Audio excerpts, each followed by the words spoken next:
राधे राधे।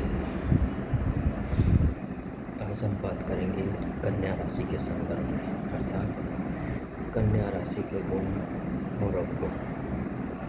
कन्या राशि के अगर गुणों की बात की जाए तो ऐसे जातक जातिकाएँ मेहनती होते हैं, शर्मीले होते हैं और ये साफ सफाई को पसंद करने वाले होते हैं। यदि इनके गुणों के अंतर्गत बात करें तो कन्या राशि जो है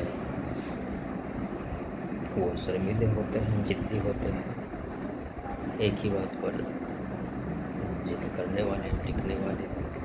तो ये इसके अवगुणों के अंतर्गत आता है।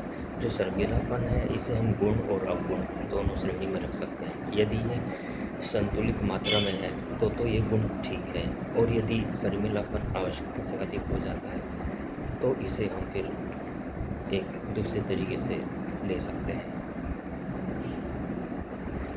तो ये बातें हैं, और विशेष रूप से जो गुण में एक बात हो रही है विश्लेषण, यानी जो कन्या राशि है, कन्या राशि के जो जातक और जातिकाएँ हैं, इनमें एक विशेष गुण विश्लेषण करने का भी होता है, एनालिसिस करने का। ये किसी भी वस्तु का गहराई से एनालिसिस करने में सक्षम होते हैं। यदि किसी पाप ग्रह, ग्रह ग्रह या कुंडली में कोई मतलब अशुभ स्थिति न बनी हुई हो तो, और वैसे सामान्य रूप से यदि देखा जाए तो ये इसी तरह की स्थिति बनाते हैं, अर्थात एनालिसिस करने की इनकी अच्छी क्षमता होती है, एक अच्छी ऊर्जा हो सकती है, ऐसा हम समझ सकते हैं। तो ये सारे गुण और अवगुण सामान्य रूप से कन्या राशि के अंतर्गत आते हैं। कन्या राशि जो है वो पृथ्वी तत्व राशि है, और कन्या राशि के जो स्वामी है वो बुध है।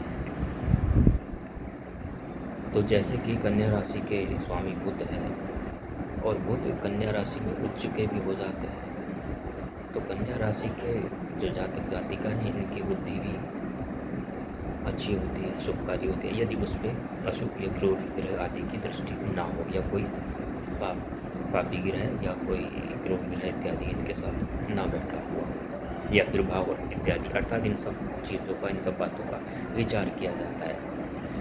यदि ऐसा नहीं है, सामान्य है, तो फिर ये एक अच्छा सही होता है। तो ये संक्षिप्त रूप से कुछ बातें थी कन्या राशि के संबंध में। बाकी तो विस्तृत रूप से तो जन्म कुंडली विश्लेषण के बाद ही सटीक रूप से कहा जा सकता है। नमस्कार, धन्यवाद।